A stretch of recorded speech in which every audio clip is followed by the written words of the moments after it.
बिस्मिल्लाहिर्रहमानिर्रहीम। Solar enclave से मैं हूं तनवीर। आज की वीडियो हमारी बड़ी इंटरेस्टिंग और इन्फॉर्मेटिव होने जा रही है। अगर आप घर बैठे खुद से एक सोलर सिस्टम को डिज़ाइन करना चाहते हैं तो हमारे वीडियो को लाजमी देखें और इसको आपने आखिर तक देखनी है। इंशाल्लाह आपको बहुत ज़्यादा कुछ सीखने को मिलेगा, आपको बहुत ज़्यादा इन्फॉर्मेशन मिलने जा रही है। इस वीडियो में हम आपको ये बताएंगे कि किस फार्मूले के तहत आप जो है ना लोड कैलकुलेशन कर सकते हैं। आपने अपने इन्वर्टर को कैसे सिलेक्ट करना है कि कितने किलोवाट का लगेगा, आपने किस तरह आपने सिलेक्शन करनी है कि आपके सोलर कितना पैनल कितने किलो कितने वाट के कितने लगेंगे। हम आपको ये भी बताएंगे कि आप एक बैटरी की सिलेक्शन कैसे करते हैं। आपने बैटरी कितने एएच की लगानी है, आपने बैटरी कितने एएच कितने वोल्ट की आपने लगानी है। ये सारी चीज़ें देखने के लिए आपने हमारे वीडियो को एंड तक जाके देखनी है। ये सारी कैलकुलेशंस मैं आपको बताऊंगा, लेकिन आपने मेरे साथ जो है ना जुड़े रहना है और आपने एक एक फार्मूले को गौर से देखना है कि इसको हमने किस तरह कैलकुलेशन निकाली है और क्या हमने किया है, कैसे कैलकुलेशन की है। आपने इस सब चीज़ों को आपने बड़े गौर से देखना है और आपने एंड तक जो है ना इसको देखना है, फिर जाके आपको ये समझ आएगी। तो चलिए चलते हैं अपने कंप्यूटर की स्क्रीन की तरफ। चलिए अभी जानते हैं कि एक कंप्लीट सोलर सिस्टम को हम कैसे डिज़ाइन करेंगे। आपने इसमें कोई भी ऐसी चीज़ मिस नहीं करनी, क्योंकि अगर आप मिस करेंगे तो मे भी आपको जो है ना वीडियो की समझ में नहीं आएगी। वीडियो को आपने एंड तक पूरी देखनी है। तो चलिए शुरू करते हैं। जब भी आप एक सोलर सिस्टम को डिज़ाइन करते हैं तो आप ये सोच रहे थे कि हमें कौन सा सिस्टम लगाना चाहिए। तो इस टाइम अगर आप देखें पाकिस्तान में तो 3 किस्म के सोलर सिस्टम है। जब आप एक घर को डिज़ाइन कर रहे होते हैं तो आप जो है ना सबसे पहले नंबर पे जो है ऑफ ग्रिड सिस्टम है जो लोग लगा रहे हैं आजकल। दूसरे नंबर पे है ऑन ग्रिड सिस्टम है और तीसरे नंबर पे हाइब्रिड सिस्टम है। तो चलिए तीनों के बारे में आप जो है ना इंडिविजुअली सीखने की कोशिश करते हैं कि ऑफ ग्रिड कैसा सिस्टम है, ऑन ग्रिड कैसा सिस्टम है और हाइब्रिड कौन सा सिस्टम है। ऑफ ग्रिड सिस्टम पहले हुआ करते थे, लेकिन आजकल तो ये मार्केट में इनकी वैल्यू बहुत कम है, क्योंकि आजकल जो ज़्यादातर जो सिस्टम जो है ना जो चल रहा है मकबूल तरीन सिस्टम है वो ऑन ग्रिड और हाइब्रिड ही है। ऑफ ग्रिड एक दौर में जो है ना ये चलते थे जब यूपीएस का दौर हुआ करता था, क्योंकि उसके साथ 12 वोल्ट 24 वोल्ट के बैटरी के साथ वो जो है ना सिस्टम चला करते थे। लेकिन फिर बाद में थोड़ी सी एडवांस टेक्नोलॉजी हुई, सोलर सिस्टम आया, तो सोलर सिस्टम के साथ जो है ना ये ऑफ ग्रिड सिस्टम लगने शुरू हो गए। वो भी कामयाब था, लेकिन जब से ऑन ग्रिड और हाइब्रिड सिस्टम मार्केट में आए हैं तो बिल्कुल ऑफ ग्रिड वाले सिस्टम जो है वो लगने तकरीबन बंद हो गए हैं सारे। पहले ये बताएंगे कि ऑफ ग्रिड सिस्टम कैसा सिस्टम है। ऑफ ग्रिड में जो चीज़ें इस्तेमाल होती हैं वो ये होता है, इसके लिए पहले चाहिए होता है कि इन्वर्टर जो कि ऑफ ग्रिड सिस्टम होता है। इसके लिए आपको एक बैटरी चाहिए होती है, वो 12 वोल्ट की भी हो सकती है, 24 वोल्ट की भी हो सकती है। और उसके अलावा इसके साथ जो है ना हमें ग्रिड की पावर भी चाहिए होती है और साथ में हमें सोलर पैनल भी चाहिए होते हैं। ये 4 चीज़ें होती हैं, तो फिर ये जो ऑफ ग्रिड सिस्टम है ये वर्क करता है। इस सिस्टम के लिए बैटरी कंपलसरी होती है। अब इसमें बैटरी वो चाहे 12 वोल्ट की भी हो सकती है, 24 वोल्ट की भी हो सकती है, तो ये इसके लिए कंपलसरी है। अब इसके साथ जो है ना जो ऑन ग्रिड सिस्टम है, ऑन ग्रिड सिस्टम में क्या होता है, ऑन ग्रिड सिस्टम ये ग्रिड शेयरिंग के साथ चलता है। जब तक ग्रिड ऑन ग्रिड सिस्टम के साथ ग्रिड अटैच होती है, सोलर सिस्टम अटैच होता है तो ये वर्क करता है, अदरवाइज जो है ना ये वर्क नहीं करता है। यानी इसके लिए जो कंपलसरी 2 चीज़ें हैं वो एक सोलर है और एक ग्रिड है। अब इनके लिए जो चीज़ें चाहिए होती है वो ये चाहिए कि इसके लिए एक ऑन ग्रिड इन्वर्टर चाहिए होता है, साथ में ग्रिड चाहिए होती है, 3 फेज भी हो सकता है, ग्रिड 3 फेज भी हो सकता है, सिंगल फेज में भी हो सकता है, और साथ में जो है ना इसको सोलर की पावर चाहिए होती है, तब ये जाके वर्क करता है। लेकिन जो हाइब्रिड सिस्टम है, हाइब्रिड सिस्टम जैसे कि नाम से ही वाज़ेह है कि हाइब्रिड सिस्टम एक ऐसे सिस्टम है जो आप इसको एज अ ऑन ग्रिड भी इस्तेमाल कर सकते हैं, इसे काम ले सकते हैं, एज अ ऑफ ग्रिड भी इसे इस्तेमाल कर सकते हैं। इसलिए ये इन्वर्टर इन दोनों सिस्टम से थोड़े महंगे भी हैं। और ये हाइब्रिड सिस्टम आप जो है ना इसको सिंगल फेज में भी आते हैं, 3 फेज में भी आते हैं। इनके लिए जो चीज़ें ज़रूरत होती हैं, इनके लिए जो चीज़ें ज़रूरी हैं वो एक इन्वर्टर होता है। इन्वर्टर वो सिंगल फेज में भी हो सकता है, 3 फेज में भी हो सकता है।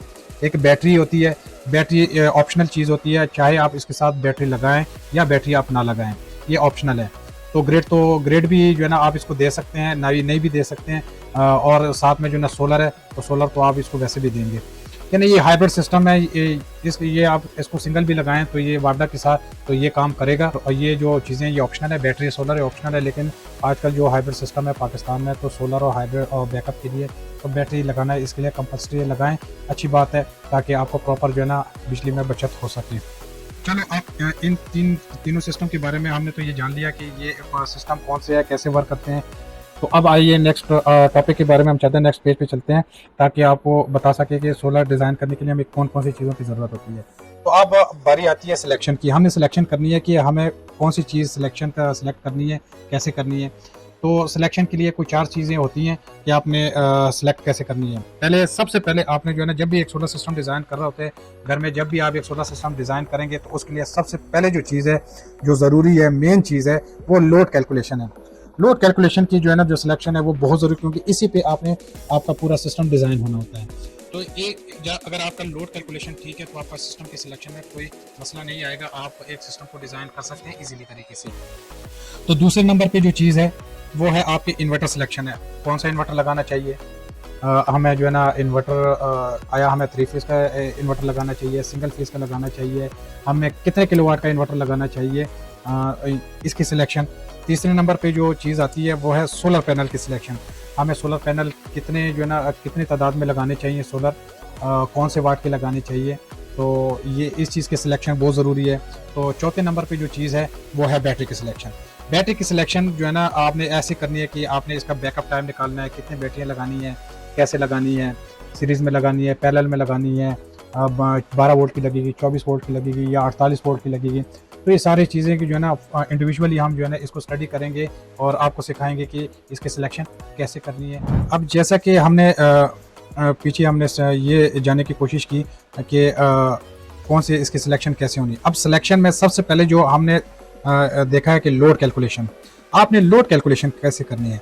तो इस चीज़ पे मेरा फोकस ज़्यादा है कि आप इसको जो है ना जानें कि एक लोड कैलकुलेशन कैसे होती है। तो इसको मैंने जो है ना 3 कैटेगरी में जो है ना डिवाइड किया, ताकि आप जो है ना इसको प्रॉपर अच्छी तरीके से समझें। तो लोड कैलकुलेशन को मैंने 3 हिस्सों में डिवाइड किया है, ताकि आपको प्रॉपर समझ में आ सके, आप सीख सकें एक लोड कैलकुलेशन कैसी होती है, क्योंकि यही एक बेस है जिसके ऊपर आपने अपने सोलर सिस्टम को डिज़ाइन करना है। तो चले चलते हैं। पहले नंबर पे जो है ना लोड कैलकुलेशन आपने कैसे करनी है, उसका जो मेथड है, पहला मेथड आपने मीटर कैलकुलेशन करनी है। मीटर से आपकी कैसे कैलकुलेशन करनी है। तो लोड कैलकुलेशन में सबसे पहले जो आता है वो मीटर कैलकुलेशन है।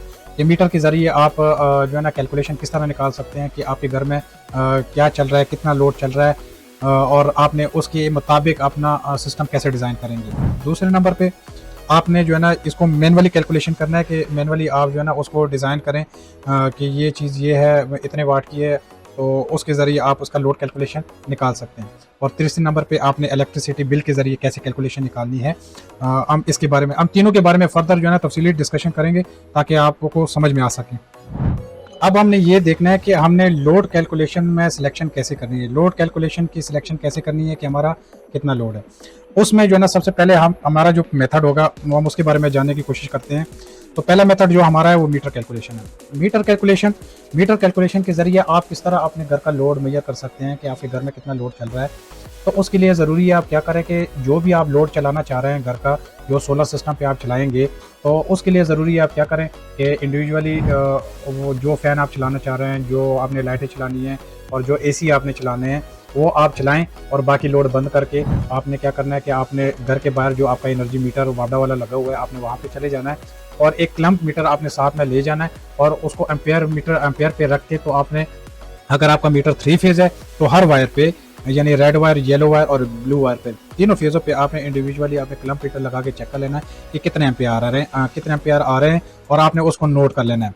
बिलफरज अगर आपका रेड फेज़, येलो फेज़ और ब्लू फेज़, तो रेड फेज़ पे अगर आपके 10 एम्पेयर आ रहे हैं, और येलो पे आपके 15 आ रहे हैं, और साथ में 30 एम्पेयर आपके ब्लू पे आ रहे हैं, तो आपने क्या करना है कि ये काउंट करके आपने अपने साथ नोट कर लेना है, और उसको बाद में आपने प्लस कर लेना है। प्लस करने के बाद आपका जो भी कैलकुलेशन निकली वो आपके टोटल एम्पेयर बनेंगे कि इतने एम्पेयर मेरा घर का लोड चल रहा है, जो आपने सोलर सिस्टम के लिए डिज़ाइन किया है। फॉर एग्जांपल आपने कैलकुलेट किया, आपने एम्पेयर मीटर पे कैलकुलेट किया कि मेरा घर का जो लोड है वो 50 एम्पेयर है। ठीक है, तो अब 50 एम्पेयर के लिए हम जब लोड कैलकुलेट करेंगे, तो हमारे पास फार्मूला है। वो फार्मूला ये है कि P is equal to VI cos theta. ठीक हो गया, ये हमारे पास फार्मूला है। अब P से क्या मुराद है, P से जो है ना आपके वोल्टेज हैं, ठीक है। V हमारे जो वादा के जो वोल्टेज हैं वो हैं, और जो I है वो हमारा करंट है, जो अभी आपने कैलकुलेट किया था कि हमारा इतना एम्पेयर जो है ना करंट है, लोड है।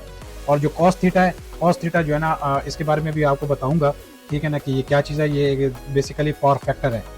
ठीक है, तो अब हमें चूँकि मालूम है कि वोल्टेज हमारे वार्डा के 220 हैं और करंट हमारा 50 एम्पियर है, ये हमारा जो है ना मालूम है, और पावर हमने मालूम करनी है कि हमारी पावर कितनी है। ठीक हो गया। ये जो पावर फैक्टर है, पावर फैक्टर हमारा कांस्टेंट होता है, वो 1 ही होता है, तो हमने इसको 1 कंसिडर करना होता है क्योंकि ये 1 होता है। ठीक है, अब क्या करते हैं कि P is equal to 220 multiply by 50 multiply by 1। Voltage हमारे पास 220 आ गए और एम्पियर हमारे पास 50 आ गए और पावर फैक्टर हमारे पास 1 आया। ठीक है, अब हमारे पास इनको मल्टीप्लिकेशन के बाद जो हमारे पास वाटेज आते हैं वो आते हैं 11,000 हमारे पास, ये टोटल हमारे पास पावर आ गई कि इतनी हमारी कंजप्शन है। अब हम इसको जो है ना कन्वर्ट करते हैं किलोवाट में। किलोवाट के लिए हम क्या करेंगे, 11,000 को हम डिवाइड करेंगे 1000 पे। ठीक है, अब क्या होगा कि 3 0 से कट जाएंगे, तो हमारे पास जो बचेगा वो है 11। तो हमारे लिए अब ये कैलकुलेशन में जाने में आसानी हो गई कि अब हमारा जो सिस्टम लगेगा वो 11 किलोवाट का सिस्टम लगेगा। ये हमारा घर का टोटल लोड इतना बनता है 11 किलोवाट। ठीक है, तो ये 11 किलोवाट की हमारी कंजप्शन है। नेक्स्ट चलते हैं अपने दूसरे कैलकुलेशन मेथड की तरफ। तो दूसरा जो मेथड है हमारा वो है मैनुअली कैलकुलेशन। अब मैनुअली कैलकुलेशन में क्या होता है, पहले कैलकुलेशन में हमने ये देखा था, मीटर के जरिए हमने मालूम किया कि हमारे कितने एम्पियर की जो है ना हमारा कितने एम्पियर का लोड है, फिर उसको हमने लोड निकाला उसका।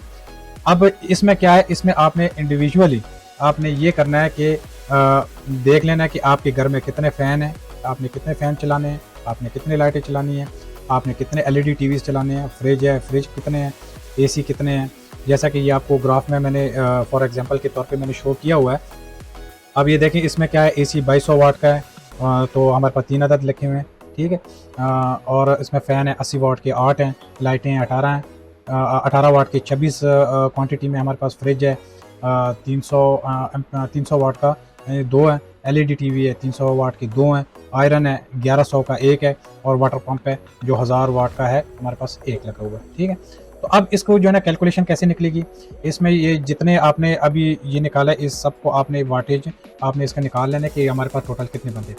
अब ये 2200 है, हमारे पास 3 है, इसको मल्टीप्लाई करेंगे तो 3 के साथ तो हमारे पास ये 6600 वाट आ जाते हैं, और 80 को 8 के साथ करेंगे तो 640 आ जाता है, 18 को 26 के साथ करेंगे तो 600। तो इस तरह आपने सारी कैलकुलेशन निकाल लेनी है। एंड पे आपने क्या करना है कि ये जो 6600 है, 640 है, 468 है, 600, 600, 1100 और 1000, इसको आपने प्लस कर लेना है आपस में। तो वो हमारी कैलकुलेशन के मुताबिक क्या बनता है, टोटल वाट हमारे निकलते हैं 11,000 वाट हमारे बनते हैं। अब हम सेम फिर वही फार्मूला यूज़ करेंगे कि हमारे पास 11,000 वाट बन रहे हैं। अब हम क्या करेंगे, इसको किलोवाट में कन्वर्ट करते हैं।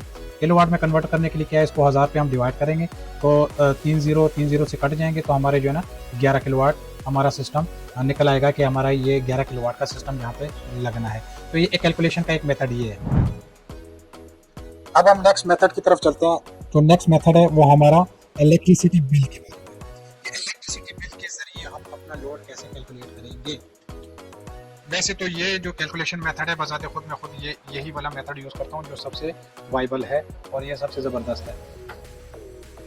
इसमें क्या है, आप इसमें जैसे ही मैं जूम करके आपको बताता हूँ, ये आप इसमें जो है ना सारे आपको जुलाई, अगस्त, सितंबर, अक्टूबर, नवंबर, ये जस्ट एग्जांपल के लिए मैं आपको बता रहा हूँ। ठीक है ना, और आपको ये देखें कि ये 308 है, 196 है, 126 है, यानी हर मंथ का जो है ना इन्होंने यूनिट बताया कि इतने यूनिट कंजप्शन है।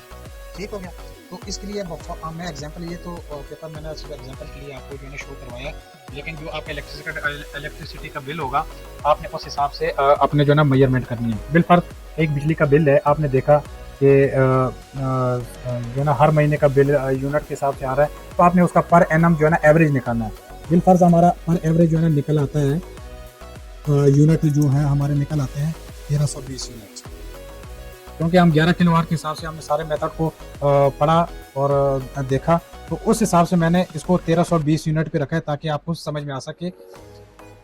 अब हमारे जो है ना यहाँ पे 1320 यूनिट निकल आया, एक साल के पर एनम की जो एवरेज है हमारा ये निकल आया। अब इसके लिए हम क्या करेंगे, अब बिल के मुताबिक जो हमें शो हो रहा है कि 1320 साल का जो एवरेज है वो इतने यूनिट निकल रहा है, गर्मियों सर्दियों को मिला के 1320 यूनिट निकल रहा है।